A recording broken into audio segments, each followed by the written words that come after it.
Good evening, everybody, and welcome to this RSA webinar, the second for 2022.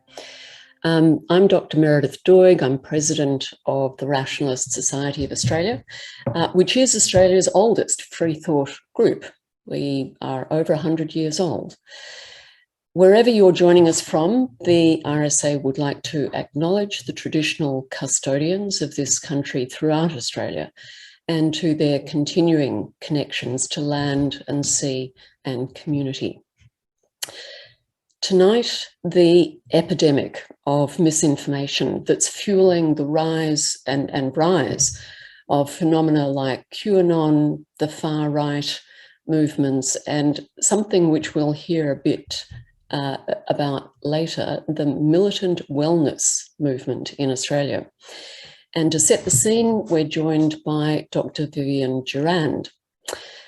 Dr. Gerrand is a postdoctoral research fellow at the Deakin University-led Centre for Resilient and Inclusive Societies. She has a background as a researcher at the European University Institute in Italy, and she returned to Melbourne from Italy, and from 2019 to 2021, she was the chief investigator on a couple of projects with some rather interesting names. One of them is called BRAVE, which stands for Building Resilience Against Violent Extremism and Polarisation, BRAVE, and another one called AVERT, which is addressing violent extremism and radicalisation to terrorism. So she was the convener of a network of researchers looking into that particular topic. Now, Vivian has, well, actually her family has a particular connection to the RSA. She told me that her grandfather, James Gerrand, was a committee member of the Rationalists back in the 1980s. And I knew her father, Rob Gerrand, as a colleague from the corporate world. And I can see that Rob is joining us tonight. So welcome. Vivian will present for about 30 minutes, and then we'll work through some questions that have already been sent in beforehand. But if you do have questions as Vivian's going through her presentation, please feel free to put them in the chat box, and we'll see if we can get through as many questions as possible. So Vivian, over to you. Thanks so much, Meredith. And thank you for the invitation to be here. I also wish to acknowledge that I am on unceded Bunurong land tonight, and I wish to pay my respects to elders past, present and future. It's a real honour to be here, especially as Meredith says, because my grandfather, James Gerrand, was a committee member of the RSA. And it's wonderful to be able to talk about my research in this context, a real privilege. I also want to just qualify something that Meredith said. I was the coordinator of the AVERT network, not the convener. My colleague, Dr. Michelle Grossman, is the convener of that network. And also I was a chief investigator with a couple of other colleagues at the EUI, Anna Triandafili-Do, Richard McNeil-Wilson and Francesca Squincy, just to be clear. So it doesn't look like I was single-handedly doing those things, but doing them in collaboration with others. So I'm here to talk with you tonight, and I hope that we're going to have a robust discussion. And I'm sure we will, because I've already received some of your fantastic questions. We're here to talk about the role of misinformation in fueling the rise of extremes that we've been seeing, especially during the pandemic. Multi-systemic crises that we've been living through in a so-called post-truth age not only challenge governments' disaster response and recovery efforts, but mis, dis and malinformation can be used by extremist groups to recruit and to radicalise people. Disinformation, particularly surrounding conflicts and crises, can also be exploited by extremists who espouse, some of them in the far right, for example, accelerationism, a philosophy and a strategy that proposes that any point of upheaval is an opportunity to usher in a new era and accelerate a demise of current societal structures such as democracy, and to impose a new anti-democratic one. They may be interested in recruiting, committing terrorist attacks, and they might motivate lone actors, as well as potentially spurring anti-government sentiment and social conflict. Alongside evidence that natural disasters are on the rise, we've seen an equally unprecedented spread, as mentioned before, of misinformation and disinformation, and contestation of the cause and origin of these crises. I might share my screen because I don't think I'm doing that yet. So in this talk, I want to first clarify what I mean by misinformation, because that was also one of the questions asked, and the ways in which it operates in the current infodemic. Then I want to draw on research that examines forms of extremism that are emerging in relation to natural disasters through a project at the Centre for Resilient and Inclusive Societies called Crisis Points. And I'll give an example of an extreme that has emerged alongside some conspiracy thinking within wellness communities, what I call militant wellness. Finally, I'll draw on some examples of alternative narratives to such misinformation and extremes, including some findings from the Building Resilience Against Violent Extremism and Polarisation project mentioned earlier, for which we produced recently a special issue that proposes some ways we might address online polarisation and violent extremism. What is misinformation? Misinformation has become a contested term. In Putin's Russia, any war-related coverage has been branded misinformation, and spreading it is now a jailable offence, for example. The way that I'm thinking about the term is in terms of trusted sources of information. These are harder to distinguish in our post-truth media environment. In a post-truth world, facts are given less weight than appeals to emotion and personal belief. Everything becomes a matter of opinion. Within online ecosystems, moreover, much content that is shared is source agnostic, complicating its veracity. Controversy continues to sell. Historically, it's sold papers and television ratings. Due to the nature of the attention economy online, quality evidence-based content is not necessarily promoted. Instead, once more, content that receives the largest number of views and shares is. And this occurs regardless of who has produced and shared that content. Anyone's social media post could go viral, which might seem like a democratic tendency in some ways. And such posts are often shared by friends or family members who are readily regarded as trusted sources of information. Calls to mitigate some of the worst harms societies are experiencing as a consequence of time spent immersed in social media environments where they're subjected to any kinds of information, whether it's misinformation, malinformation, or disinformation, have intensified, particularly during the COVID-19 pandemic. During lockdowns for people in the so-called global north, we're spending much more time online, and this led to what the World Health Organization in 2020 called the infodemic.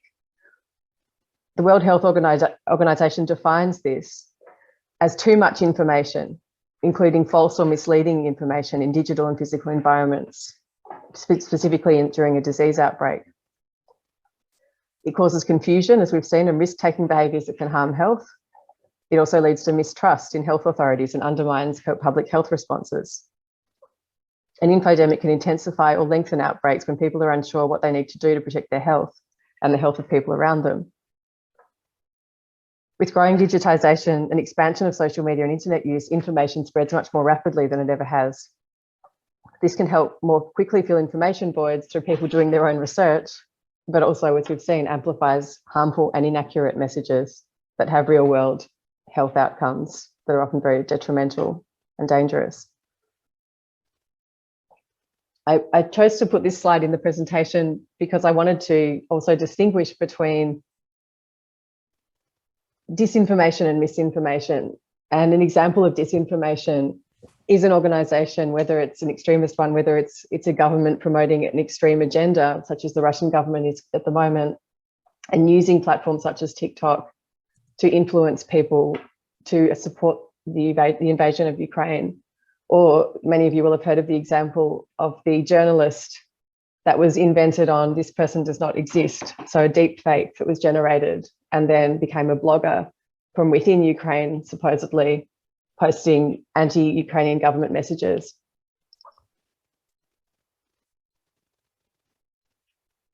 So, Vivian, can I just interrupt what you just describe then, you would say that is disinformation, which is what, deliberate? Yes, so As disinformation misinformation. is precisely. Misinformation is unwittingly spread. It's Right. not necessary. People believe what they're spreading is true. Many of you will remember at the beginning of COVID-19, there was so much uncertainty about what we were facing. And many, through WhatsApp groups, cures for the coronavirus were being spread. All you need to do is, you know, gargle with salt or whatever it might have been. So that would be an example of misinformation. It wasn't necessarily designed to harm people. People really believed that it might have health benefits. And I think it's also really important to distinguish between the different kinds of information, because the term misinformation can be weaponized, and it can also be used to dismiss people's genuine questions and concerns and maybe unreliable information, but to just dismiss someone as spreading misinformation without engaging with some of the underlying concerns that might be motivating that kind of information, I think that's not so helpful either in this environment. So it's really good to think about, well, what's actually out there and what's behind it. And disinformation is an example of something that's out there specifically with a political agenda, often to gain something politically from people, to exploit a situation. And it's deliberate, with a particular purpose in mind. Exactly.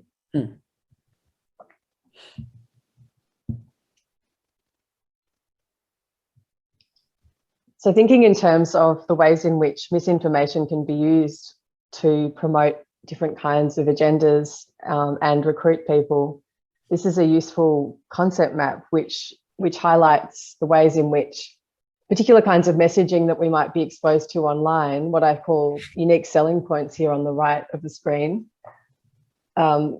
need to also come together with a conducive environment to be effective. So if there isn't a pandemic going on and people aren't in lockdown and they haven't lost their job, then seeing some of the messaging that we've been seeing probably won't have much of an effect. So it's really the combination of that environment of grievances that we've seen, whether it's because of natural disasters, the pandemic, a war, that make people much more vulnerable to the kinds of misinformation or disinformation that we can see happening online. And as we've seen, the public health measures that have been critical to stopping the spread of COVID-19 have led to some of these grievances. They've led to a lot more uncertainty, trauma, and loss of jobs, loss of dignity, plus an era of internet dominance. So it's the perfect storm of different factors coming together. Existing inequalities have deepened. And so vulnerability to novel kinds of social influence in this environment is not in some ways that surprising. And combined with the multimodal affordances, so meaning affordances like videos that are circulated or memes, so a combination of the text, the image, the sound, very powerfully can communicate messages that don't just appeal to someone's logic, but also appeal very, very deeply to emotion. And they affect people in that way. And then when those are combined with the ways in which both clear, so surface level internet platforms like Facebook or Twitter, and encrypted internet platforms like Telegram or Gab or other ones that are used more by the far right, this has enabled particular influencers or groups to market themselves. And usually they're marketing themselves on the basis of social division. They're not promoting inclusion. They're actually promoting an antagonism.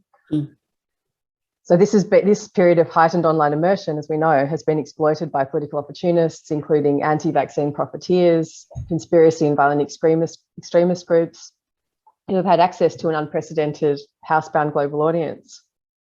The Centre for Countering Digital Hate put out a report late last year listing the disinformation dozen. So the kinds of disinformation that's being promoted by really staunch anti-vaccine influencers who are very big on platforms like Instagram. They're still operating, and they may have been deplatformed from Facebook, but they're still operating on other platforms and doing a lot of damage in the process. But they have earned the trust of people, and they've also been platformed by very popular podcasters as well, like the Joe Rogan Experience, which has been obviously a source of great controversy, but the kind of appeal and following that some of these influencers have really does, it dwarfs a lot of the mainstream media.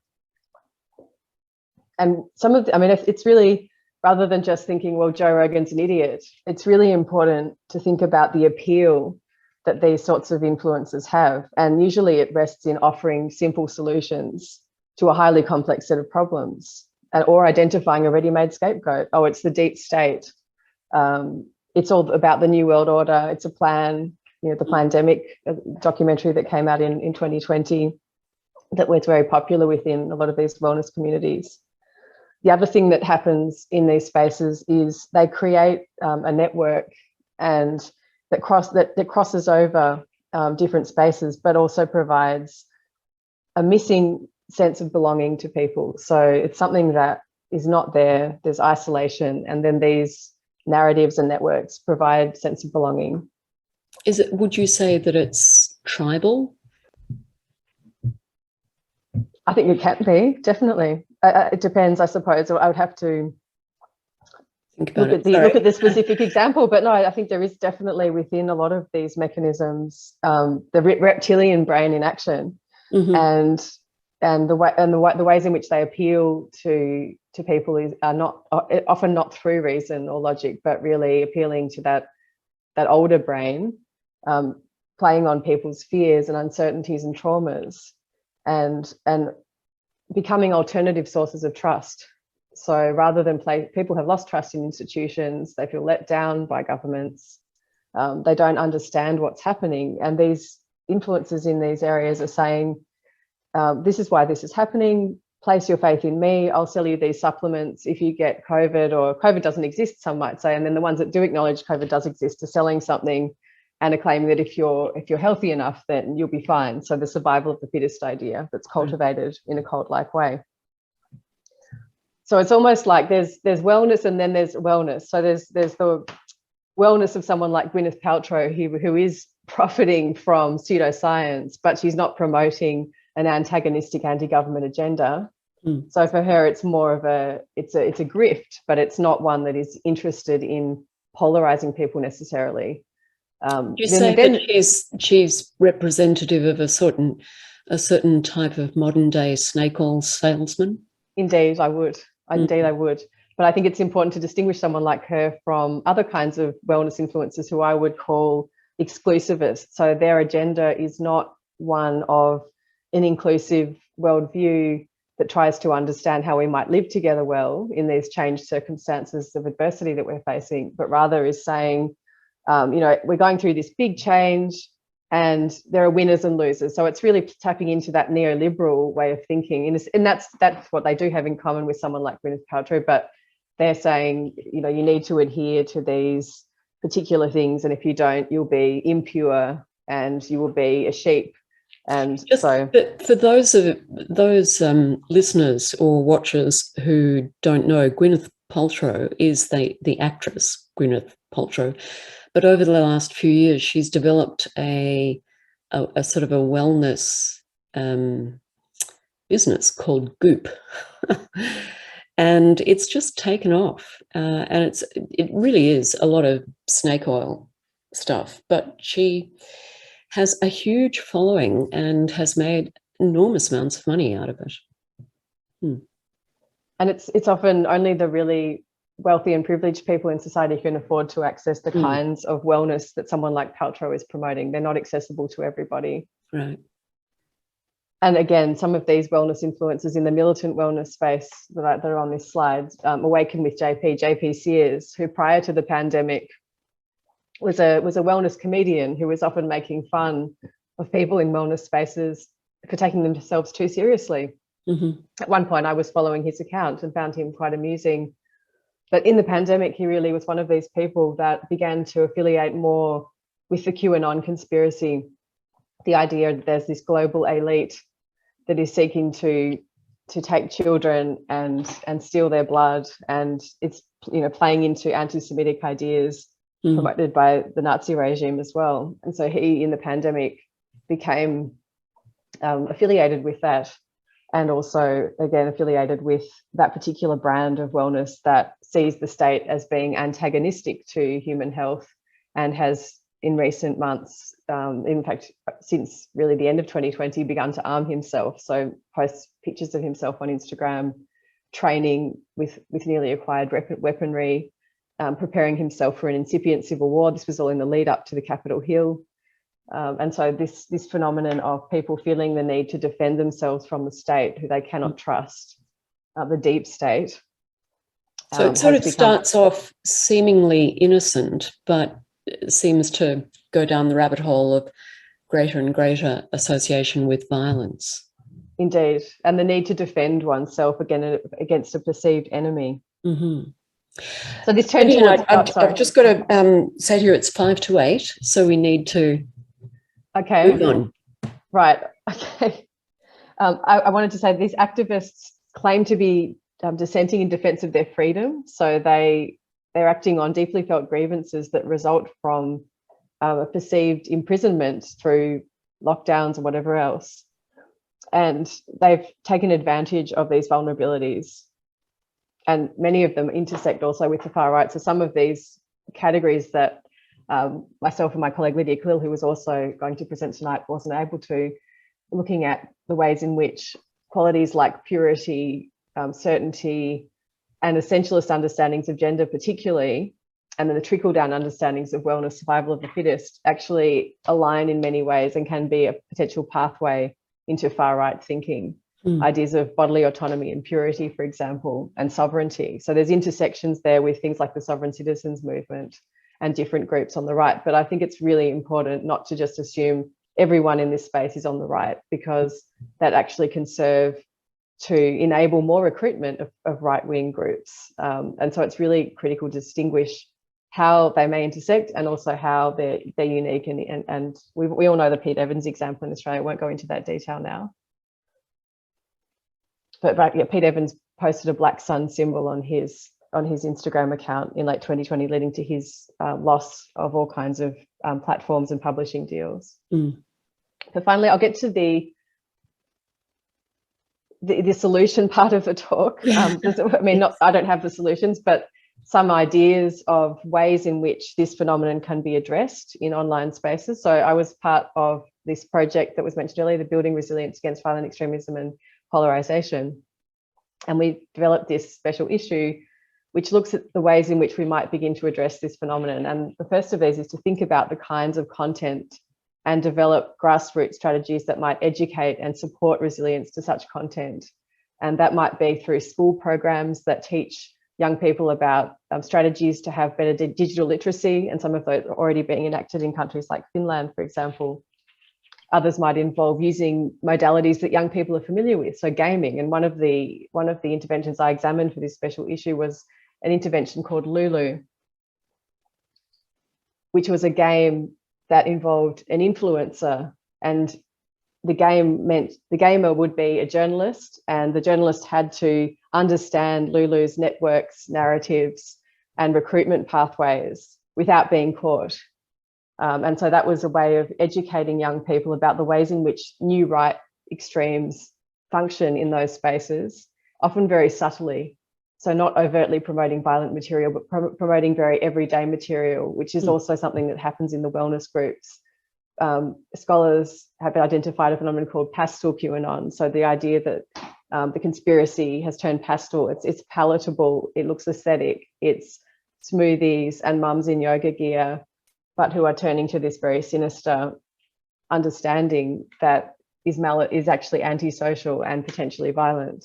And so this kind of intervention helps people to understand the nuances of these operations.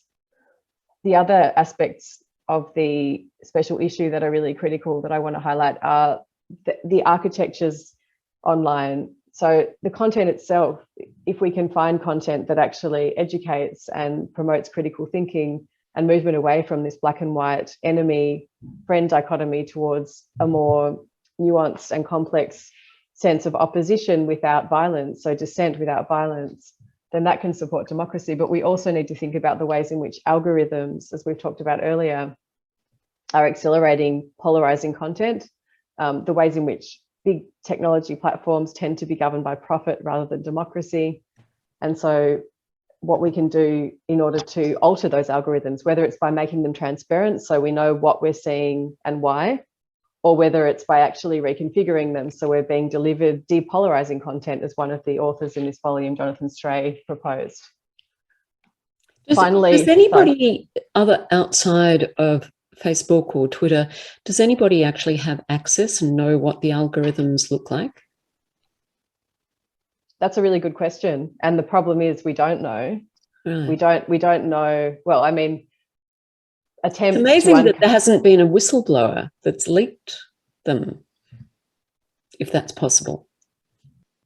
Well, the problem is the lack of transparency around them. So getting that is one of the things that many initiatives are trying to fight for, but it's not proving an easy thing to do at all. So why isn't it? And yeah, the answer is probably because it's profitable to keep it this way.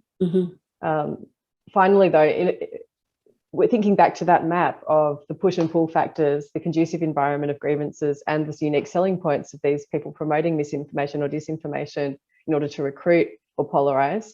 We also need to think about the vulnerabilities that are underlying all of this. So what is this conducive environment of grievances? I saw one of the questions submitted about inequality and the role of poverty in attracting people towards the far right. And I agree with that question. I mean, I think it's a really fantastic question. It's really critical that we examine this environment, because as long as we have the kinds of inequalities that we have, we're not going to see any of these groups, I don't think, demise. It doesn't matter how much we reconfigure the algorithms and change the content and make people critical. If they've got an underlying grievance, then we have a problem. And you know, when we look at some of the narratives that are circulating in anti-vaccine groups or in QAnon groups, they're often tapping into corruption. They don't, you know, the billionaire class, they're really critical of that. And I don't think they're necessarily wrong about that. They're worried about surveillance, for example. And again, the Internet of Things, as we move towards that, where we have a smart fridge and a smart everything, we are subjected to greater levels of surveillance. So there are legitimate grievances underlying some of this that we could deal with better. And I think, yeah, so doing those three things, in my view, would support addressing this phenomenon in a way that is more pro-social. That's all I'm going to say on the topic for tonight. And I'm really grateful to you for being here, and I look forward to some more questions and discussion. Yeah, thank you, Vivian. Perhaps you could unshare your screen. Yep. And if I can just get it up, I want to go to the questions that have been sent in beforehand so that we can go through some of those. But thank you for that insight. It's obviously a very timely topic. And the terminology of misinformation, disinformation, and conspiracy thinking, I think, is becoming more and more all over our newspapers and what we read online. So it's a very timely thing to be researching. And if you ever do come up with the answer or a set of answers, please let us know. Anyway, let's get to the question. Mark Williamson asks this: do you think that adequate critical thinking skills taught at schools would challenge the recent form of radicalisation that we've seen in Western countries? Or is it a second generation migrant issue, or is it just an internet issue? So thinking about radicalisation in Western countries, is it a migrant issue, first or second generation? Is it an internet issue? Well, I mean, adequate critical thinking skills, would that fix it? I think adequate critical thinking skills would play a role. I don't think on its own it will be enough. As I said earlier, if we don't address the underlying grievances, then getting someone to think critically won't necessarily prevent radicalisation. It is a protective factor. The ability to think critically is definitely a protective factor. And people who have a tendency toward more black and white thinking, for example, are more vulnerable to being recruited by violent extremist organisations, whatever their stripes, whether or not someone has a particular background of recent migration has very little, I guess, bearing on this phenomenon. Yeah, I don't think that that's a key factor at all. Okay, so maybe, well, all of the above, really, in conjunction. Peter Moller asks, does news now have any meaning with everything that's on the web? Yeah, this is a really, really good question. And in a way, news happens within the web now, doesn't it? People's news consumption tends to often happen through sites like Facebook. So there's an intertwining of traditional mainstream media and other media that people are accessing online. And I think it complicates the news message, but I also think it informs the news message. So the way that we consume news has changed, and the way that news itself responds to online content in ways that it didn't historically. So I would say the nature of news has changed. But I certainly only read newspapers when I go and have a coffee, if they have hard copy newspapers there at all, but not at home anymore. Just to let people know, Jeff Williams in the chat box has recommended a book called Straight and Crooked Thinking by Thules, and says it should be required reading for years 11 and 12. And he's included a link there, so that might be of interest. Arash Rashidian, who's a member of our board, asks this question. Historically, we've relied on the integrity of some to curate information and to present a balanced view as best they could. In future, people with integrity will naturally rise to,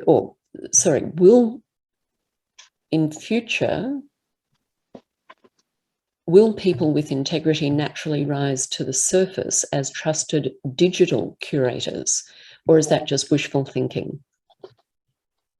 Yeah, it's a really interesting question. What's the history of the integrity of people at the top who disseminate info? I mean, I don't know that there is a history. It would be interesting to trace the history of whether and how that integrity is operated, because in many cases historically I don't think it has. And I think that, again, going back to that understanding of misinformation, it's not a new phenomenon. It's been happening for as long as humans have communicated, and it can be done with integrity or it can be done without integrity. So I don't think it's in any way natural or a given. I think if we think about newspapers being in the past the curators of information, so they took not only the news, but also opinion pieces, analytical pieces, and published those. So they were, in essence, the curators of the information. And I guess, some people would say that those newspaper editors, some of them did a good job and some of them did not. So perhaps in a digital sense, it'll be the same. Some of them will do the job very well and others may not. Mike Hemingway asks this: I'm very keen to understand and discuss the definition of misinformation, because it seems that these days anyone who doesn't agree with an opinion shouts it down as misinformation. Do you have a view about that, Vivian? Yeah, I do. And I think I alluded to that a little bit at the beginning of my talk, that misinformation has become a contested term and it can be used to dismiss people. So people that have legitimate concerns, for example, who might raise questions about policies surrounding, for example, vaccine mandates, anyone that expresses a doubt might simply be accused of having consumed or come across misinformation, when in actual fact, what they're doing might be asking a question, and it might be a symptom of uncertainty rather than simply misinformation. And in fact, it would warrant a scientific investigation to understand the nature of that concern and to find some evidence one way or the other, rather than just dismissing something. So I think it can be readily mobilized to dismiss information or dismiss concerns about information that people have as well in unhelpful ways. So maybe the assumption is a bit generalized. It's become a very popular term. Yeah. Marie Wade asks this question: I believe social inequality contributes immensely to the rise of influence of right-wing extremists who feel on those who feel disenfranchised. History tells us so. What can we, the people, do on an individual and collective basis to make governments end poverty? Wow, Just a small question, Marie. Yeah, Gosh. I mean, the role that inequality plays is no doubt significant, but to say inequality causes far-right extremism is not borne out in the literature.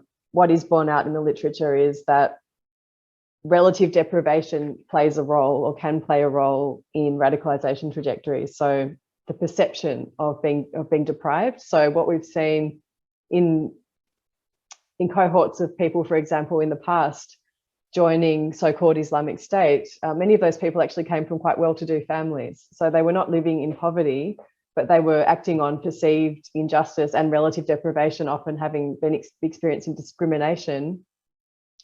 Many Muslim background youth in the West were experiencing disproportionate discrimination, Islamophobia, and that may have fueled a sense of relative deprivation, which in a minority of cases could play a role, but it could play a role rather than it will. So this is the reason I showed that concept map at the beginning of the talk, was to really flesh out just how much it's an interplay of things. It's not one thing that causes this other thing. It's really what we're dealing with is an intersection of factors.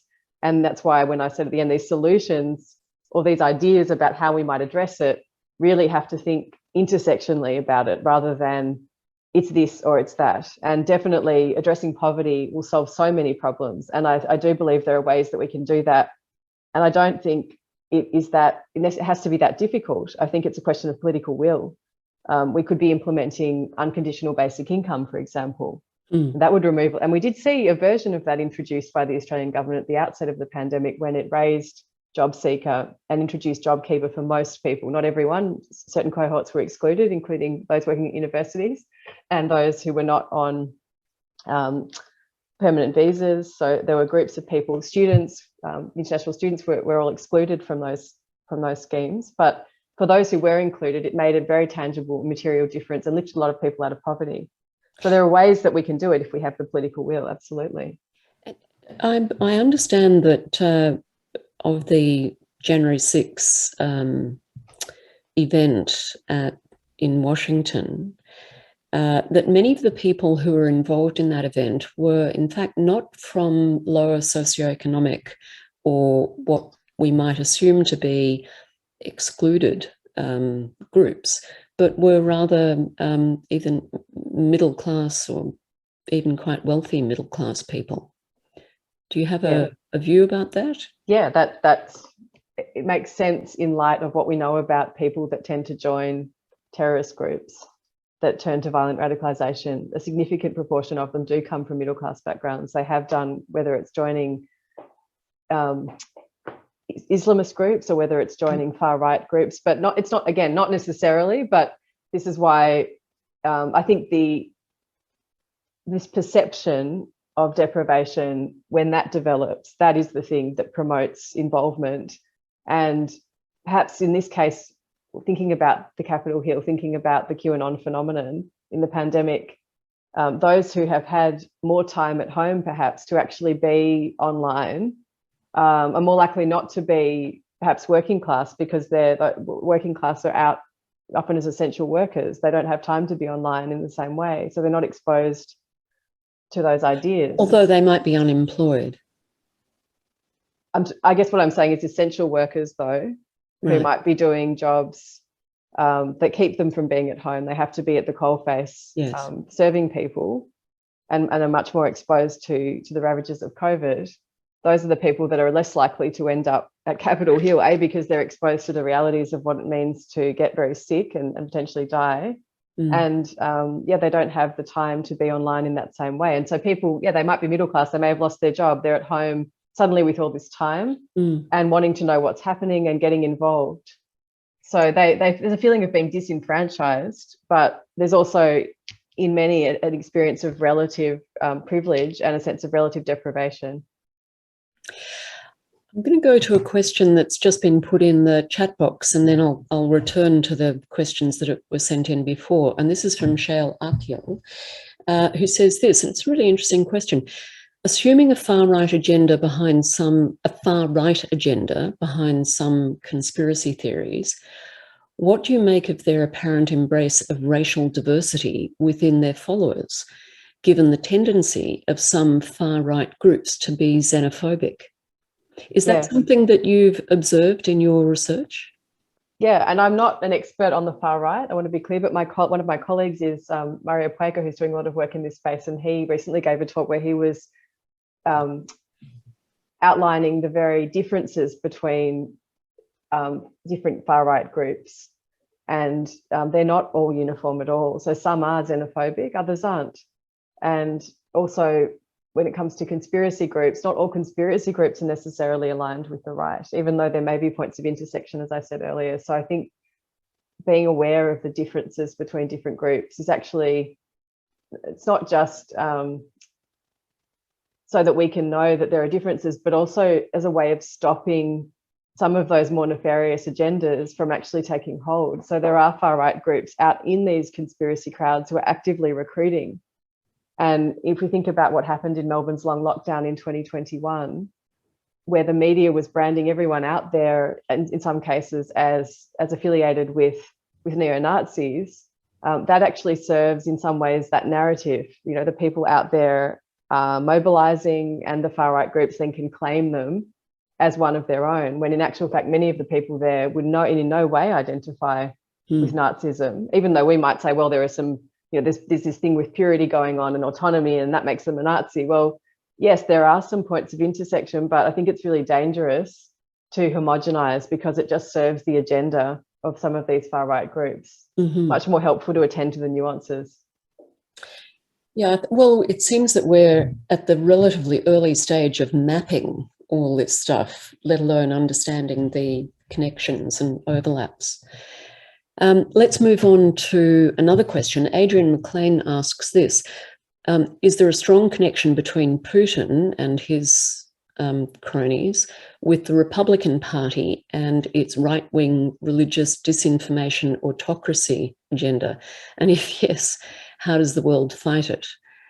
Well, another big question. It's a huge question. Yes. Do you have a view, or have you observed, or do you have any colleagues who have a view about what's going on between Putin and the Republican Party in the US?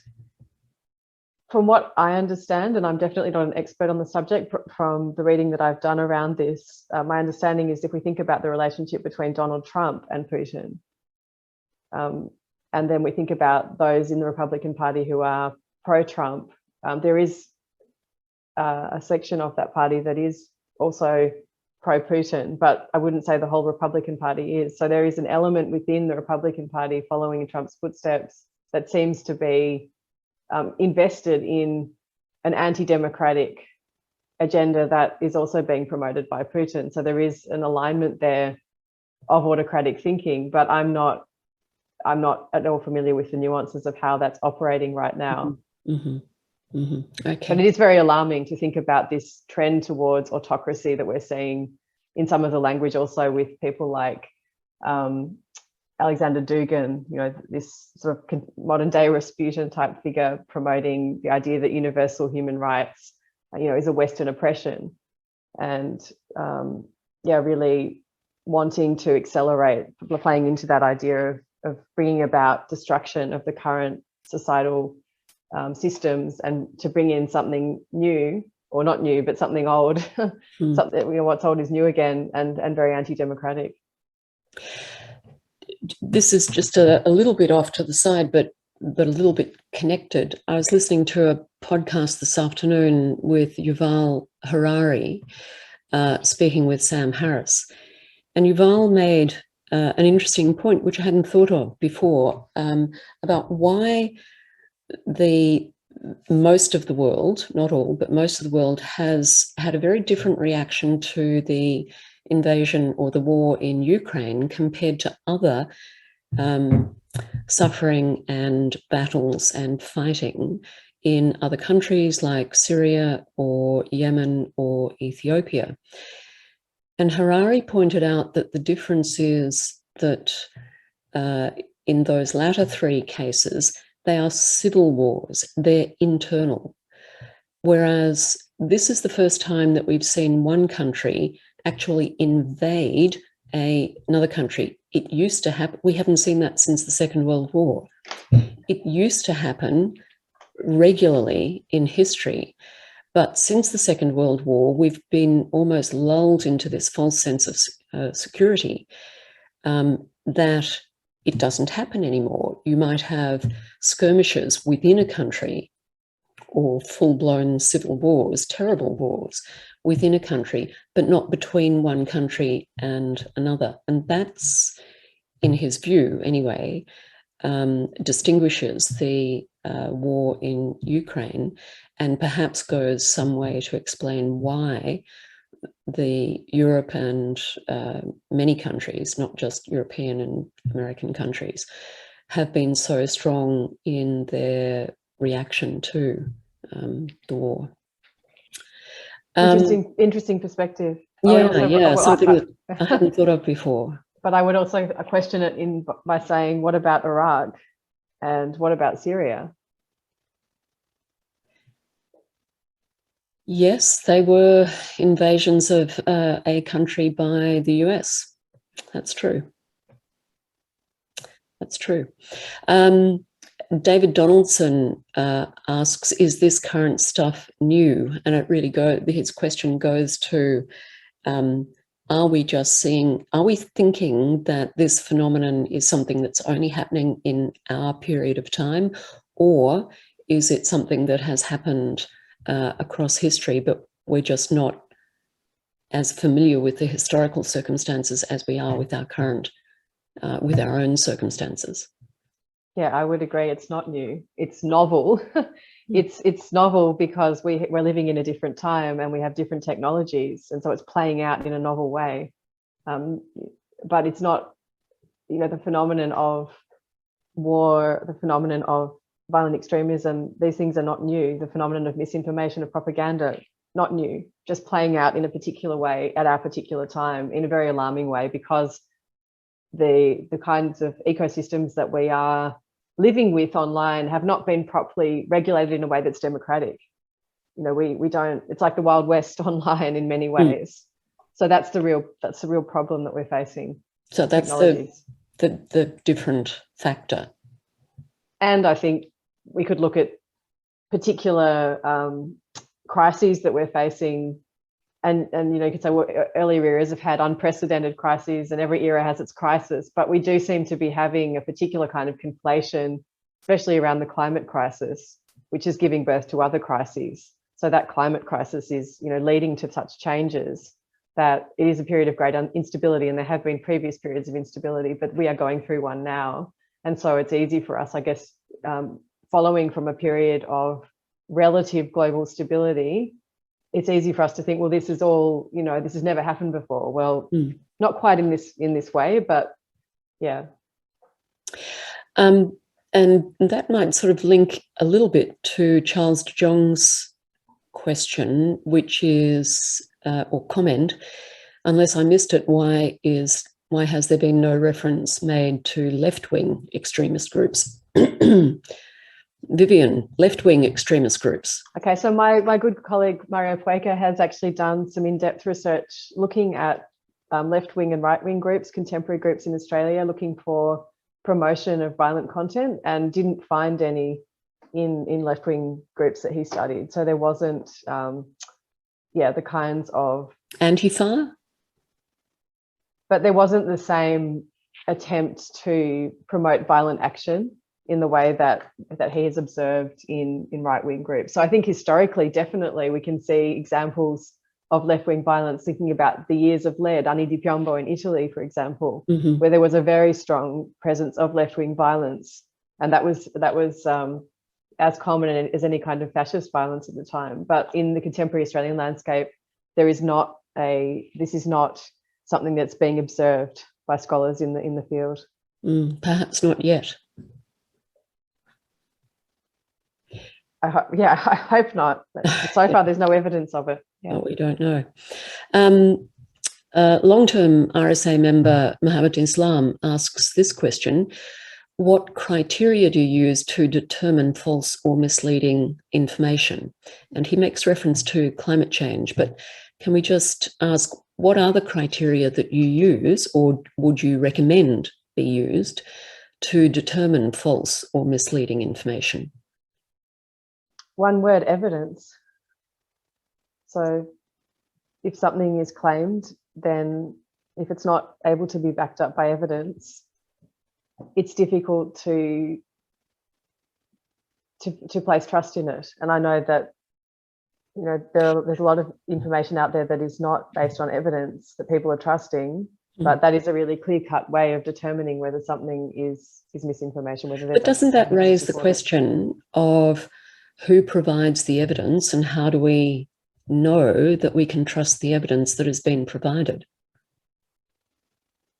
Always. So how do we know which evidence to trust? Well, science has some very good ways of helping us to see evidence and to take stock of evidence. But I also think that science promotes doubt. And so it's not having a final view necessarily, but based on the evidence that we have that's available. And that evidence may not necessarily come from one place, but comprising different kinds of evidence, we can come to a view that this is actually a fact. So whether something has happened or not is supported by different kinds of evidence. There's not one sort of evidence that we need to rely on. But, you know, if it's raining outside, and it is actually raining outside, and we can all see it's raining outside, you can say, no, it's not raining outside, but what you're saying is actually misinformation. It's not just a matter of opinion. Yeah, but, you know, in the climate change debate over the years, there have been scientists who have put forward arguments which run contrary to the majority of the arguments about climate change. And it's difficult to go in depth into every single scientist's claim. But my understanding is that not all of these scientists are just putting forward an opinion. They're actually putting forward data and analysis that goes contrary to the majority of data and analysis in the climate change area. So do we then, is it a democracy? Do we go with the majority? This is a really great question. And it's always important to look at what the interests of the person promoting particular kinds of data are, or where is that person coming from? So every time, this is what critical thinking encourages. It's not about just taking for granted facts that as they are presented, although sometimes we have to in order to get on with our lives, but being able to stop and ask questions of what's being presented, but in a way that is rigorous and evidence-based. So taking into account all of these different opinions, but being able to look at the evidence and having the capacity to look at the evidence. So having the critical thinking skills to be able to do that. And it isn't something we do enough of. We need to review how we do that as well, because of the new technologies that we're using all the time. So it's harder now to know whether what you're seeing is actually valid. And a lot of the articles in these anti-lockdown and anti-vaccine groups, you know, they do circulate articles from the British Journal of Medicine, for example. And I've read many of them and thought, you know, what, it's quite bamboozling. But when you look more closely, and not everybody can look more closely, but if you do look more closely, you can see that there isn't actually solid data backing up some of the claims being made. It's very flimsy. But unfortunately, if your critical thinking doesn't extend to appraising a journal article, which for many people it doesn't, it's very, very difficult. So it's a very fraught question. But that's where we have to rely on the integrity of the institution of science, with peer review and to sort out the sheep from the goats, who to believe and who to not. We're getting up towards the end, but I just wanted to draw people's attention to Michael Evans offered a, where is it?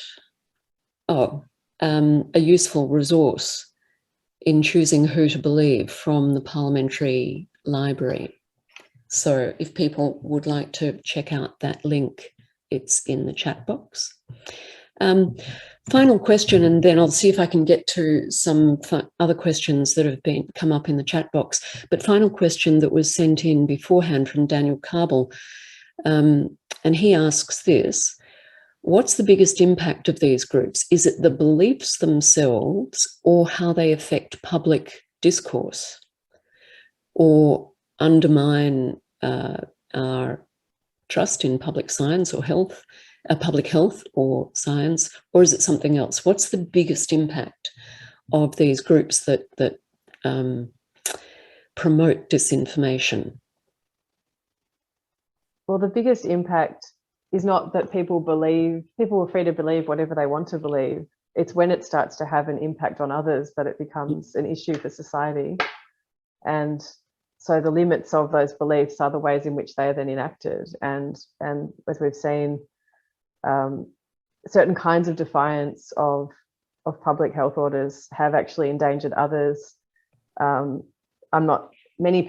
people following these sorts of beliefs are not violent, but a small minority have become violent in defense of their beliefs. So when thinking about violent radicalization and, attempts to counter it, action orientation is really the thing that tips someone over into a terrorist or a violent extremist. And prior to that, and most people will not end up doing that, but there is a grey area of people who may not be behaving with explicit violence, but are nevertheless behaving in ways that are antisocial and that damage public health prospects for others, and so do threaten society in that way, particularly in this pandemic context. So it's not as simple as whether someone's arming themselves with a weapon. It's also about how the behaviours of people who are defying some of these things are potentially affecting others. And I'm thinking the refusal to wear a mask, for example, in a high-risk setting, which could lead to the spread of the virus. And yeah, I think that it's the behaviours rather than the beliefs that are the main issue here. Yeah, I get that it's actually the behaviour acted out in reality, which is more likely to interact with other people, and therefore that's likely to be the biggest potential harm. But there is still a potential harm in believing these misinformation or disinformation, because it's influencing the brain away from what is truthful towards what is untruthful. And that surely can't be a good thing either.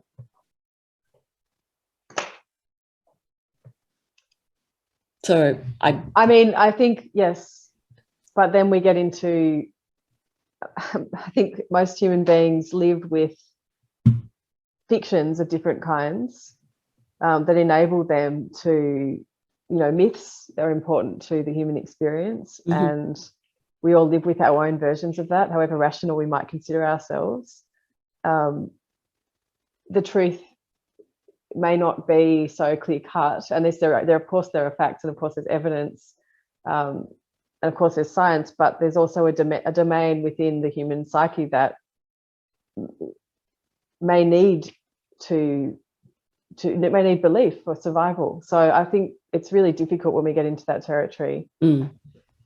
I don't think we can police people's beliefs. Absolutely not. No, I've often said people can believe whatever they like in the privacy of their own minds, exactly. But it's when their behaviour starts to impact on others that we need to put boundaries and regulate behaviour so that it doesn't harm others. I'm going to start wrapping this up, Vivian, but can I just draw people's attention to the chat box, because there's some additional useful links. David Swanton recommends a website called skepticalscience.com, which he says debunks over 200 anti-climate change arguments. So if you're interested in that side of things, the climate change area, that might be a useful one to look up. Vivian, we've come to the end of our hour, and it goes so quickly. I'm sure there would be a lot more further discussion that we could have, but thank you so much for coming on and sharing with us some of your research and your insights into this area. I'd like to think that we could get you back in a year, and hopefully you've made further progress in understanding this whole area, and we can get an update from your research. So thank you very much for joining us. To the rest of you, our next webinar next month, we haven't quite finalized what the topic will be, but it might be something along the lines of truth in political advertising. Some of you may not know that whilst there are regulations that govern commercial advertising, there are absolutely no regulations that govern political advertising, and it's perfectly okay, or it's perfectly lawful, not morally okay, but it's perfectly lawful to lie outright in political campaigns. So we're hoping that we can find somebody to raise these issues and set the context for a good discussion and some questions on that topic next month. So with that, thank you all for coming along, and in particular for those people who put forward questions at the beginning. And thank you again, Vivian, for your contributions. Good night, everybody. Thanks, Meredith. Thanks, everybody.